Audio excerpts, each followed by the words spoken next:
माजी के पन्नों को पलटकर देखा तो जाना हुकूमतें बनती हैं लोगों से। आज के आईने में झांका तो देखा कि जमहूरियतें चलती हैं लोगों से। दुनिया की सबसे बड़ी जमहूरियत हिंदुस्तान, कानून साज, मुंसिफ, अफसर आला और प्रेस, इस जमहूरियत को संभालते सातून, इनके कंधों पर टिकी है जिम्मेदारी इस मुल्क की। कौन हैं ये लोग, क्या हैं इनकी जिम्मेदारियां? इन सड़कों से गुजरते अक्सर ये सवाल जहन में आते हैं। अब हम मांगेंगे जवाब, करेंगे कुछ बातें।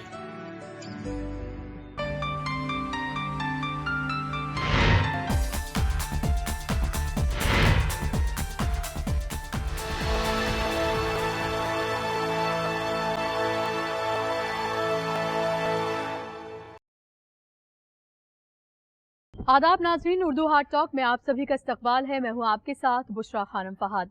नाज़रीन, जैसा कि आप जानते हैं कि इस प्रोग्राम के जरिए हम आपकी मुलाकात कराते हैं उन शख्सियात से जो हमारे मुल्क को बनाने में अहम किरदार निभा रही हैं, जैसे हमारे कानून साज, हमारे नेता, MPs, मिनिस्टर्स, जर्नलिस्ट। इन सब से हम आपकी मुलाकात कराते हैं ताकि आप ये जान सकें कि हमारा मुल्क जो है किस तरह से तरक्की कर रहा है, आगे बढ़ रहा है और किस तरह से एक मुल्क के जो कामकाज हैं वो चलाए जाते हैं। और इसी कड़ी में आज हम आपकी मुलाकात कराने जा रहे हैं राज्यसभा के MP डॉक्टर भूषण लाल जांगड़े जी से। चलिए बातचीत का सिलसिला उनके साथ शुरू करते हैं। भूषण लाल जी, बहुत बहुत इस्तकबाल है आपका हमारे प्रोग्राम में। नमस्कार।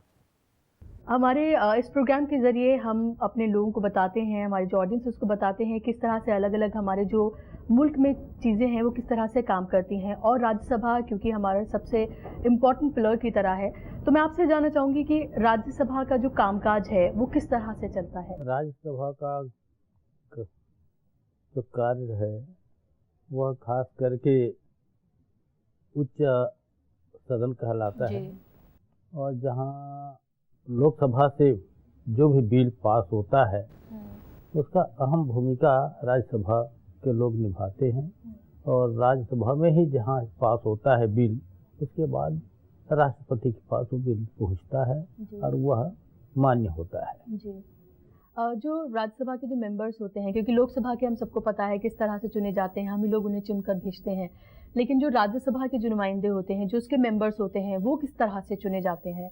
क्या है कि प्रदेश के जो चुनिंदा है, खास करके जितने सदस्य बनते हैं, विधायक बनते हैं, ये लोग चुनते हैं जी। और ये लोग ऐसे लोगों को, ऐसे शख्स को चुनते हैं जो योग्य हो, ईमानदार हो, अच्छा कार्यकर्ता हो और जिसमें उस पद को निभाने की क्षमता हो, ऐसे व्यक्ति को चुन के भेजते हैं। जी, राज्यसभा के जो मेंबर्स होते हैं और जो लोकसभा के मेंबर्स होते हैं, अगर हम बेसिक उनमें फ़र्क देखें तो आपको क्या उनमें फ़र्क नज़र आता है? क्योंकि हम देखते हैं कि राज्यसभा के जो मेंबर्स हैं वहाँ पर वो उस तरह से उतने एक्टिव नहीं रहते जितने लोकसभा के रहते हैं, और लोगों को लोकसभा के बारे में ज़्यादा जानकारी होती है, राज्यसभा के बारे में उतनी जानकारी नहीं होती है।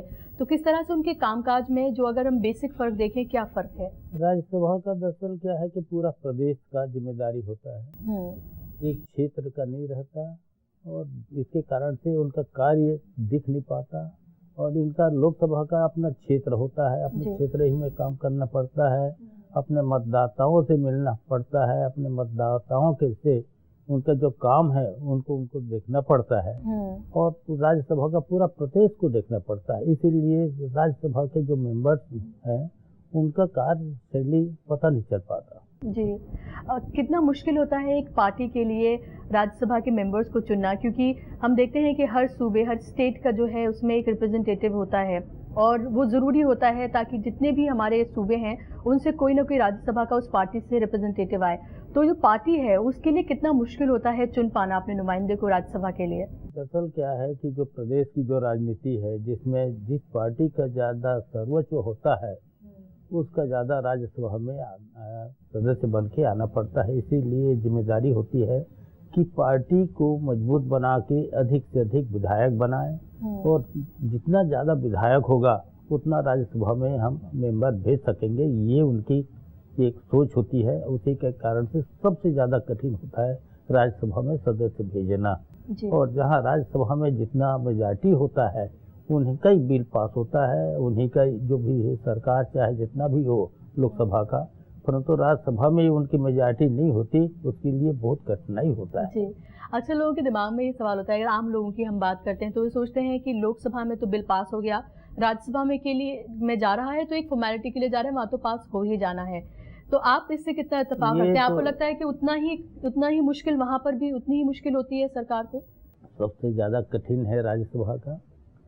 राज्यसभा में मेजॉरिटी इत्तेफाक से नहीं आता, वो सैन्य मेजॉरिटी आता है। जैसे अभी कांग्रेस की जो मेजॉरिटी है उसको हमारी लोकसभा में बीजेपी की मेजॉरिटी होने के बाद में भी राज्यसभा में मेजॉरिटी नहीं बन पाई है। उसको बनाने के लिए कम से कम कई साल लग जाएंगे, और जब तक मेजॉरिटी नहीं आएगी बिल पास कराना सहज नहीं होता। उसके जितना उतना ही कठिन हो जाता है। क्या कभी ऐसा भी हुआ है कि लोकसभा में कोई बिल पास हो गया और उसके बाद राज्यसभा में पहुंचा और वहां पर पास नहीं हुआ? क्या इस तरह से हुआ है? बहुत सारे बिल ऐसे आते हैं जो पास करने में बड़ा दिक्कत जाता है, परंतु ऐसी कोई बात नहीं है, सहमति लेना पड़ता है। और सारे जितने विपक्ष के जो सांसद हैं उनके अनुसार ही बिल को कुछ न कुछ सुधार करके उनको पास करते हैं और इस तरह से बिल पास हो जाता है, कोई उतना ज़्यादा दिक्कत नहीं होता। परंतु क्या है कि एकदम जैसे विरोधी पार्टी के जितने सांसद हैं उनको पक्ष में लेना पड़ता है। लोकसभा की जब हम बात करते हैं, जब उसकी शुरुआत होती है, कोई भी सेशंस होते हैं तो उसमें क्वेश्चन आवर होता है, सबसे पहले सवाल जवाब का सिलसिला शुरू होता है।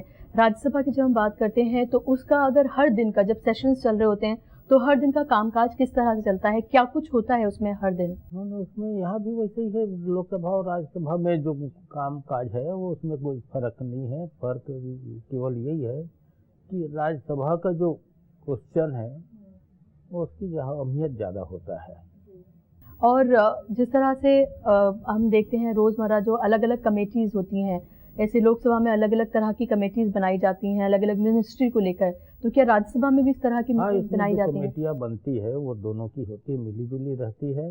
और जैसे अपने राज्यसभा में हम पास नहीं हो पाए कोई कारण से, उसको उस कमेटी में भेज दी जाती है और कमेटी के द्वारा वो चुन के जो आता है वो बिल वो यहाँ पास होता है। जी। आजकल जो एक नई बहस चल रही है कि जिस तरह से लोकसभा के नुमाइंदे चुनकर आते हैं आम लोगों के जरिए, राज्यसभा में भी वैसा ही होना चाहिए, राज्यसभा में भी जो चुने हुए नुमाइंदे हैं वो ना उन्हें चुने। तो एक ये बहस ये चल रही है, आप इससे कितना इत्तेफाक रखते हैं? नहीं, ऐसे कोई बात नहीं है। देखिए जो सिस्टम बना है, जो संहिता बना है वो एक तरह से बहुत अच्छा है। इसमें जो चल रहा है वही सही है, अलग से चुनने का सवाल ही नहीं है। इस तरह से अलग से चुनने का जो सिस्टम आ जाएगा तो उसमें जिस तरह से राज्यसभा में जो हम मतदाताओं के द्वारा चुन के भेजते हैं, उसी तरह से यहाँ यदि हो जाता है तो उसका और इसका कोई महत्व अलग नहीं हो पाएगा। और जब तक आप एक दूसरे का महत्व की गणना अलग से नहीं करेंगे तब तक कोई कदर नहीं रहेगा। भूषण लाल जी, अभी हम देख रहे हैं कि बीजेपी को काफ़ी परेशानी हो रही है, बहुत सारे बिल हैं जो पेंडिंग हैं और हर सेशन में ये होता है कि लोकसभा में तो मेजॉरिटी है सरकार की, लेकिन जब हम बात करते हैं राज्यसभा की तो वहाँ पर मेजॉरिटी नहीं है। तो ऐसे में एक तरह से एक रिश्ता कायम करने के लिए और बिल को पास करने के लिए बीजेपी की तरफ से किस तरह के कदम उठाए जा रहे हैं? बीजेपी के दरअसल क्या है, तकलीफ तो है और इसकी मेजॉरिटी नहीं होने के कारण से तकलीफ होना स्वाभाविक है, परंतु इसके लिए सहमति लेना पड़ता है। उनके बहुत सारे बिल में किसी प्रकार की जो असहमति होती है उनको सहमति लाने के लिए उनसे बात करना पड़ता है और हमारी जो बहुत सारी अपेक्षाएं हैं उनको कम करके उनके अनुसार से हमको बिल को बनाना पड़ता है। जी, तो ऐसे है कि बहुत सारे कॉम्प्रोमाइज़ेस करने पड़ते हैं सिर्फ इस वजह से क्योंकि मेजॉरिटी नहीं है राज्यसभा में, और बहुत सारे ऐसे बिल हैं जो हो सकता है बहुत दिन से पेंडिंग पड़े हैं सिर्फ इस वजह से कि जो सरकार है उसकी मेजॉरिटी नहीं है राज्यसभा में।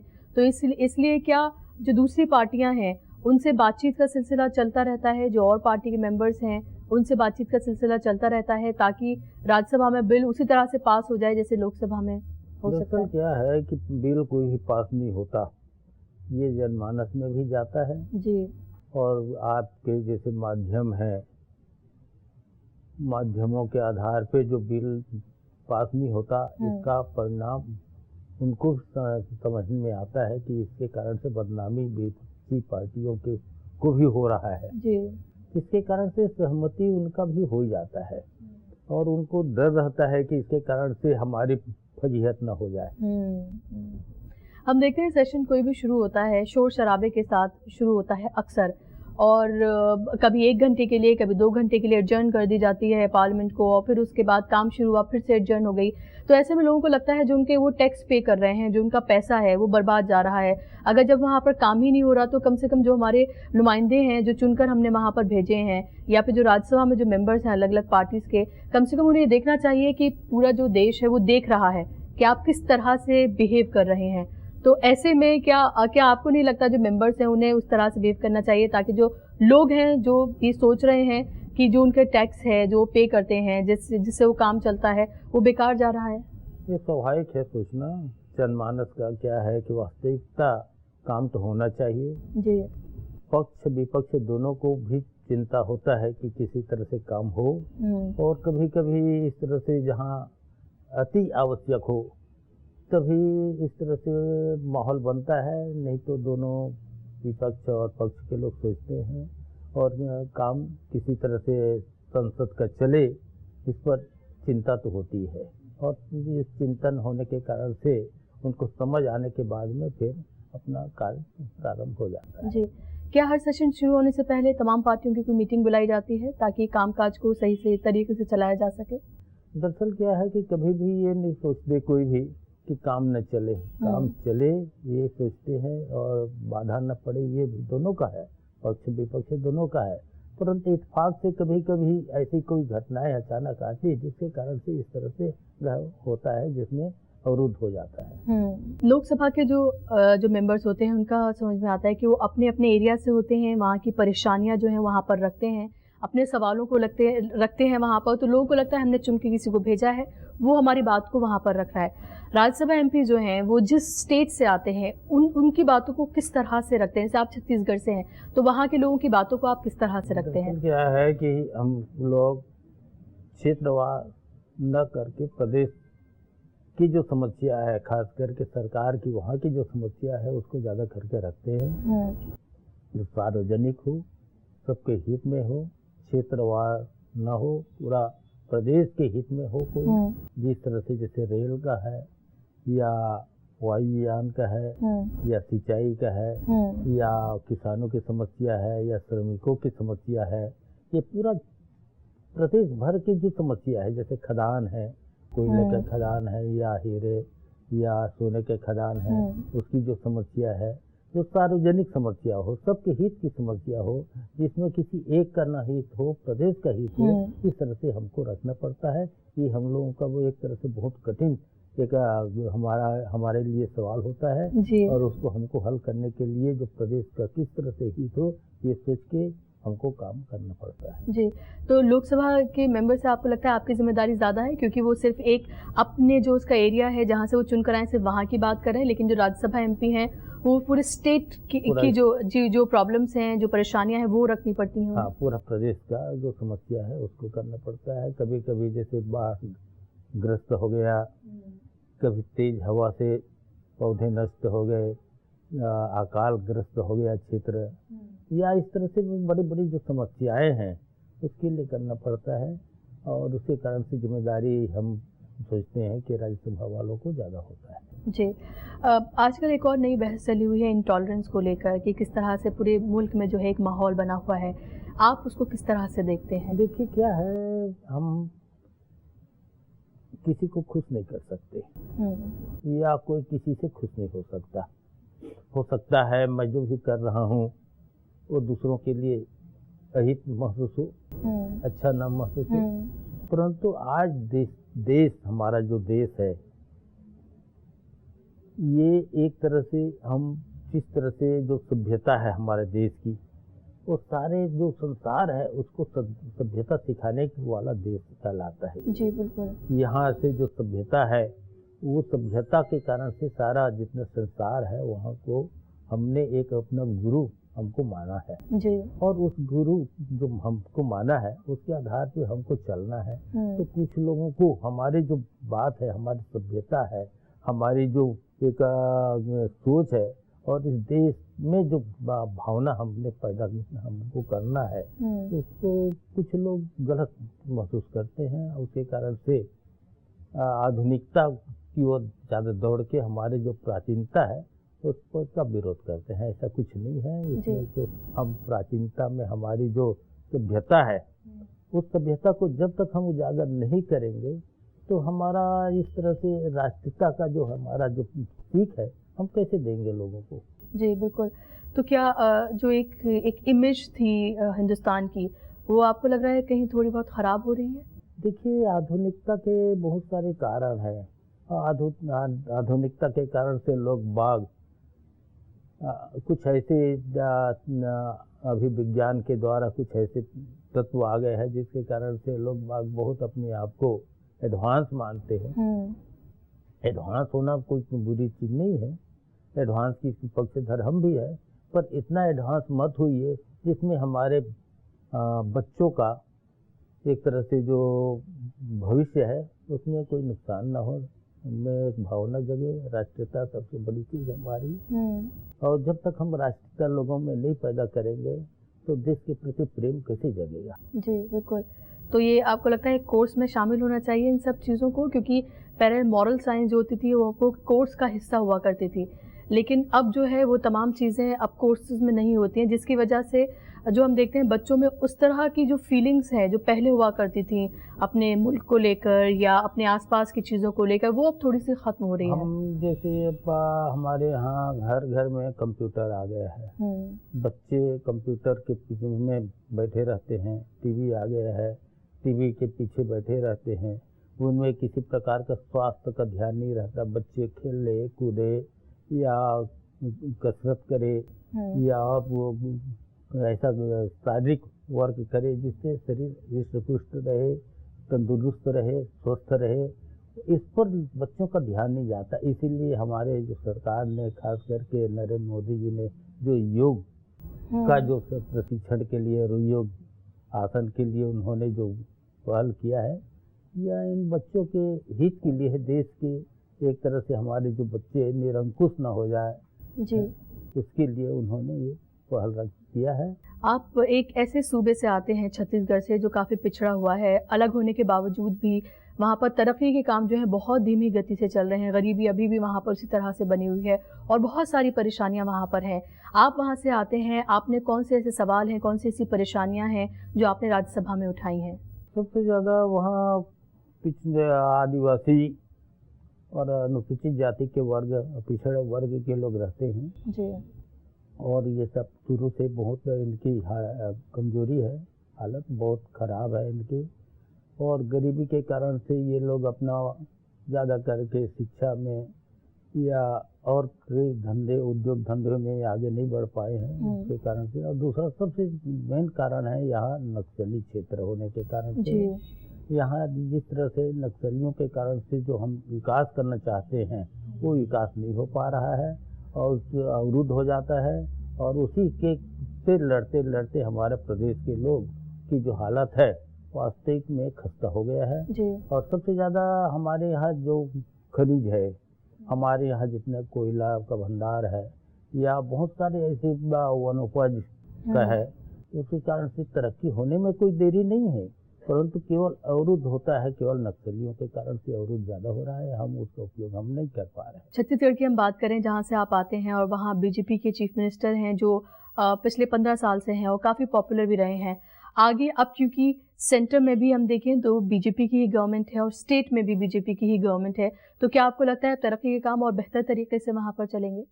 बहुत ज़्यादा तरक्की हो रहा है और ख़ास करके जिस तरह से प्रधानमंत्री हैं जी, और उनके कारण से हमारे जो छत्तीसगढ़ ही क्या पूरा देश में जो आदर्श ग्राम का जो हम लोगों को एक काम सौंपा है, जी बिल्कुल। उसके माध्यम से हम प्रसिद्धि बढ़ा है और जगह जगह विकास हो रहा है। और मैंने तो एक तरह से अपने आदर्श ग्राम के अलावा जितने वहाँ छत्तीसगढ़ के जो विकलांग लोग हैं उनको मोटरसाइकिल जो डीजल या पेट्रोल से चलने वाली मोटरसाइकिल देता हूँ ताकि वो अपना धंधा कर सके विकलांग लोग। और साथ ही साथ एक सबसे बड़ा काम मैं कर रहा हूँ नशा मुक्ति का। जी।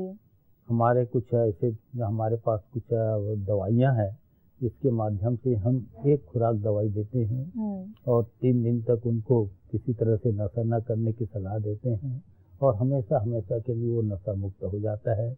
यह मैं जगह जगह जाके शिविर लगाता हूँ और शिविर लगा के हजारों लोगों को नशा मुक्त करता हूँ और इस तरह से हमारा ये सबसे बड़ा मेरा व्यक्तिगत मुहिम है। जी, ये काफ़ी अच्छी बात है क्योंकि बहुत बड़ी परेशानी है जो पूरे मुल्क में सामने आ रही है और लगातार बढ़ रही है। आदर्श ग्राम के तहत आपने और क्या-क्या काम किए हैं? क्योंकि आदर्श ग्राम में लोगों को लग रहा है कि बहुत ज़्यादा काम हो रहे हैं क्योंकि एक जगह पर फोकस होकर वो तमाम चीज़ों को देख पाते हैं। नहीं, ऐसा बात नहीं है। ये उसका क्या है, जो आदर्श ग्राम में जो इतना अधिक काम होता है वो एक तरह से हमारे लिए आस पास के जो गांव वालों के लिए एक आदर्श ही होता है। उसी आधार पे सारे गांव का विकास हो। हम 1.5 साल के लिए हम आदर्श ग्राम लिए हैं। 1.5 साल के बाद हम दूसरे ग्राम को आदर्श ग्राम के लिए रूप में लेंगे, वहाँ का भी विकास करेंगे। शौचालय हो हर जगह, हर घर में नल हो, हर घर में बिजली हो, हर घर पक्का हो, रोजगार हो और किसी तरह से वहाँ समस्या न हो, सिंचाई की भी साधन हो और किसानों की और वो जो मजदूरों की या जो भी महिलाओं की जो समस्याएं हैं उसको हम दूर करते हैं। और इस तरह से ये हमारे लिए एक अच्छा पहचान बन जाता है और एक तरह से जो गांव है वो आसपास के गांव वालों के लिए एक आदर्श, वास्तविक में आदर्श गांव बनता है। उसके सहारे अन्य गांव वाले भी अपने गांव को सुधारने के लिए लगे रहेंगे। भूषण लाल जी, हमारे पास कुछ खत भी आते हैं लोगों के जो सवाल पूछना चाहते हैं। तो हमारे पास एक खत आया है, दिनेश जी हैं ये नागपुर से। ये लिख रहे हैं कि आप राज्यसभा MP हैं। मैं आपसे जानना चाहता हूँ कि आपने अपने पूरे टर्म में अब तक कौन से वो सवाल हैं जो बहुत जोर शोर से उठाए हैं? हमारा सबसे ज़्यादा जो सवाल है, मैंने पहले भी कहा है, सबसे ज़्यादा सवाल हमने किसानों के सिंचाई के लिए किया है। और आज के ज़माने में सबसे ज़्यादा जो किसानों को जो दवाइयाँ महंगी हो गई है, खाद महंगी हो गई है और उसके कारण से जो किसानों के जो भार है सबसे ज़्यादा होता है और उसके कारण से फसल नष्ट होता है। और फसल नष्ट होने के बाद में जो आत्महत्याएं कर रहे हैं किसान, वो किस तरह से रुके, इस पर मेरा ज़्यादा ध्यान रहता है। इस पर भी मैंने क्वेश्चन किया है और सबसे ज़्यादा किसानों को जैविक खाद की वो किस तरह से झुके और जैविक खाद अपनाकर किसान खुशहाल बने, ये मेरा सोच ज़्यादा है। जी। और अगला खत हमारे पास आया है छत्तीसगढ़ से राशिद का और ये इनका कहना है कि आप क्योंकि छत्तीसगढ़ से हैं तो आप ये बताएं कि छत्तीसगढ़ की तरक्की के लिए आप आगे और किस तरह के कदम उठाने वाले हैं? हमारा सबसे ज़्यादा समस्या है खास करके छत्तीसगढ़ में आवागमन का साधन है। जिस तरह से अपने यहाँ प्लेन का जो एक जगह रायपुर का ही है अपना, और इस तरह से हमारा लोकल कम से कम जगदलपुर है, बहुत दूर है रायपुर से। जगदलपुर के लिए वहाँ अंबिकापुर बहुत दूर है, वहाँ भी हमारा लोकल कम से कम प्लेन का अपना एक तरह से सुविधा मिल सके कि वहाँ के यात्रियों के लिए। और सबसे ज़्यादा समस्या है वहाँ की जो खदानें हैं, खदानें अपना जिसमें मजदूर काम करते हैं उनको रहन सहन, खाने पीने, इलाज, पानी, सारे चीज़ की सुविधा अच्छी तरह से मुहैया कराया जाए।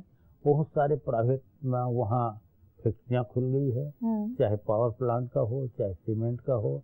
यहाँ भी हमारे लोकल लोग काम करें, बाहर के जो लोग कम काम करें, ताकि लोकल के जो गरीब वर्ग है जिनकी ज़मीन निकाली जाती है उनको ज़मीन के मुहैया ना दिला के उनको वहाँ काम दे के उनको रोजगार दे। ये हमारा सबसे बड़ा काम है और ये काम हो जाता है तो प्रदेश खुशहाल हो जाएगा। तो डॉक्टर भूषण लाल जी, बहुत बहुत शुक्रिया अपना कीमती वक्त हमें देने के लिए और हमसे बात करने के लिए। धन्यवाद आपको भी, बहुत आपने हमारे लिए समय दिया है। नहीं, बहुत मैं शुक्रिया। बहुत बहुत धन्यवाद देता हूँ आपको। Thank you.